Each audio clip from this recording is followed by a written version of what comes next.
Alright guys, let's talk about mango dieback disease.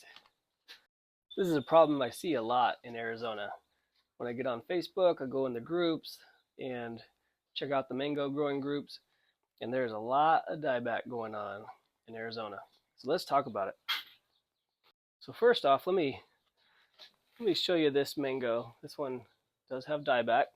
Let me get this black sapote out of the way here, give you a better view. Okay, here she is. So I bought this mango last fall, and now you gotta understand, I need another mango tree like I need a hole in my head. But when I see a mango tree on sale, I just gotta have it. I don't know why. This is a Glen, and my kids love Glen, and I bought it. So here I am, trying to save it. So it's a 15-gallon tree. You can see by the trunk it's a lot bigger. It really should be in a 25-gallon pot. They sold it to me like a 7-gallon just because of the condition. It's starting to show dieback. And it actually looked, when I first bought it, a lot healthier, just little bits of dieback here and there. It was just starting to show up. But it was definitely there. It was coming. So first off, how do you identify dieback? So look at these branches. Look how dark and shriveled they are. And there's not a lot of leaves on there. They've all fallen off. When you do have leaves on, what'll happen is they'll start to shrivel up. They'll be really dry. They'll still have color. They'll still be like a dull green, but they'll be really dry leaves. And you can just see this branch, dark. All the leaves are gone. Dark again. Leaves are gone over here. Just a twig hanging out in the middle of nowhere. Over here we've got another dark stem. You can see it lost a bunch of leaves here. So that's what it is, and that's how you tell if you've got it. So that's what it is, that's what it looks like. So what causes it? Well, it's actually a virus. So look, when you have a plant, there's always going to be good microbes and bad microbes, and they can just live together. And if your plant is strong and healthy, the bad microbes won't take over. But if it gets unhealthy, then they start taking over and the plant declines. But for the most part, the tree has to be struggling for that problem to take hold. If you have a nice healthy mango, even if you have that bad, those bad microbes, even if you have those bad microbes, the tree will be able to fight it off. But once the plant starts to get unhealthy, it just goes down, and it goes down fast. Like I said, there was a lot more leaves on here in the fall, and this is what you're seeing now. It's just the beginning of April. So let's take a look at what actually causes it. Okay, here I am on my computer. Let me see if I can hold this thing still. Mango dieback disease, characterized by the drying and death of twigs and branches, often starting at the tips and progressing downwards. Oh yeah, I forgot to mention that. It's usually going to start at the very, very tip of the tree, the tips of the branches, and then work its way towards the trunk. And it's caused by various fungi. Okay, back outside again. Let's keep going. So it's caused by a fungus, but what does that mean to you and to me? What exactly causes that fungus to basically set up shop and start taking over the tree? And in my experience, it's two things in Arizona. First off, mango trees like a much lower soil pH that we have. Right here we're roughly 8 to 8.4 in Arizona, and mango trees do not like that. So they're going to have a hard time taking up those nutrients from the soil. So if you can't get any nutrition, your health is going to suffer. So that's problem number one. So problem number two, and in my opinion the bigger problem, is that everybody amends their soil, and they're amending it with dead material, dead plant material. So these are things like wood chips, compost, even just regular potting soil. Let me show you some potting soil over here.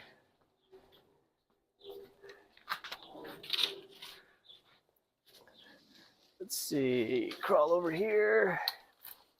This is raised bed and container mix. So if you were going to be putting one in a container, you might go for something like this. Let's see what's in it. Ingredients. This product is regionally formulated with organic materials. Organic is another word for dead. Dead materials, including one or more of the following: processed forest products, so that's dead trees; recycled forest products, basically the same thing. It's just, like if you have a sawmill and you scrape all the boards, the bark off of them, they'll recycle all that stuff that they don't use, wood shavings, all that kind of stuff. Arbor fines, humus, rice hulls, composted dairy manure, so poop.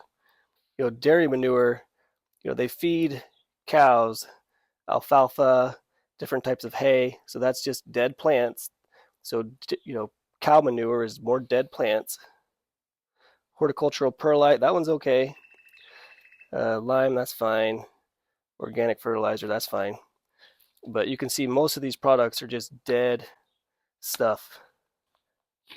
All right, now what that dead stuff does, whether it's in the pot or in the ground, is it decomposes. And it continues to decompose until it's completely gone, and it basically turns to like a nasty sludge, like a wet sludge. It's disgusting. But that creates a very anaerobic condition, and that's what leads to the fungi. So you can see this potting soil here. This is a tree I just picked up not too long ago, and it's just full of wood chips. I actually repotted this into a better potting soil, but the wood chips are all on top. So this plant will most likely take off. Let's see if I can find, here's one I did a long time ago. This has been in this pot for probably 2 years, and you can actually see the soil level used to be about right here. It's dropped almost 2 inches. It's showing the bare, unglazed pot. Because look at all these wood chips in here. And now we're exposing the root flare, which I actually like that a little bit, but it wasn't like that before. It was covered up to here, and this stuff is just decomposed and sank, and it's still continuing to sink to this day. But you can actually take a look at this tree. This is a Home Depot purchased kumquat. And when I took this bad boy home, it was beautiful, but it's actually struggling now. Some chlorosis and no dieback, but it just doesn't look very healthy. The leaves are not a dark green, and we got lots of chlorosis, and it could be better. But that was before I knew about this, so I need to repot this in some good soil. Okay, back over here at the mango tree. So you're going to find that some plants are more susceptible to it than others. So some of the plants that are very susceptible, in my opinion, are mango, avocado, blueberry, let's see, banana, and there's more, but those are the ones that come to the top of my mind right now.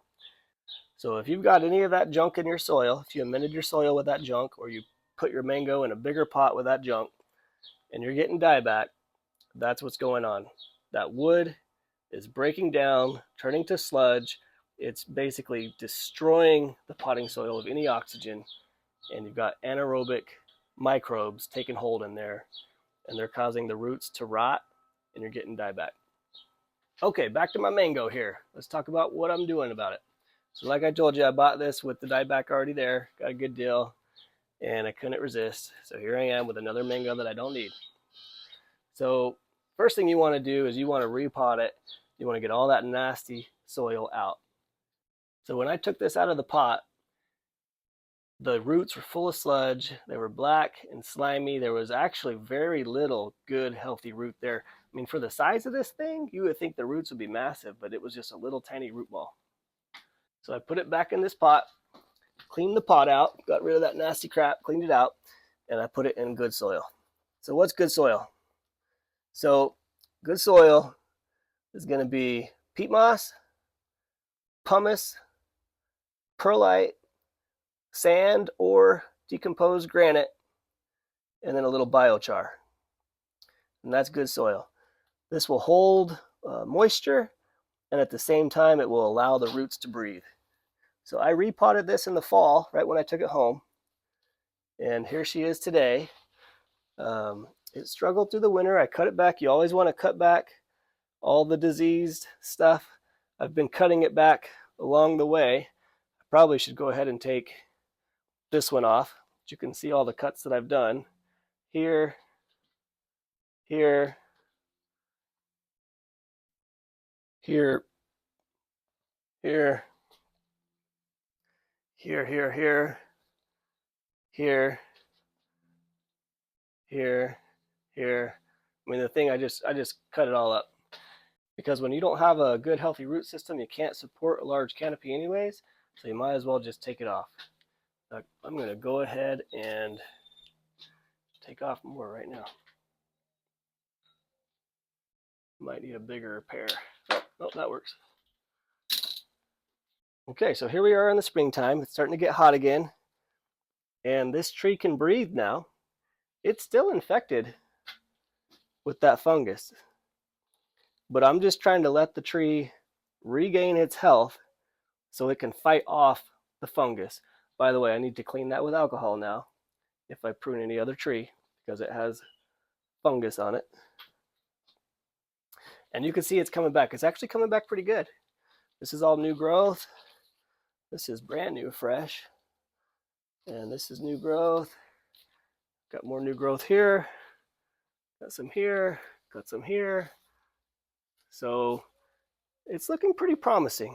I don't know for sure. It's probably, summer's coming up pretty soon. It's probably a 65% chance this is going to make it.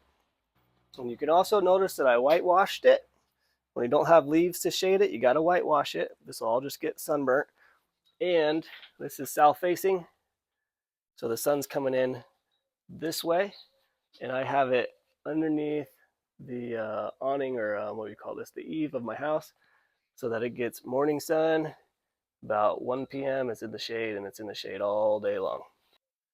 So that's how you fix it if it's in a pot. But what do you do to fix it if it's in the ground? Okay, now that's a little bit harder.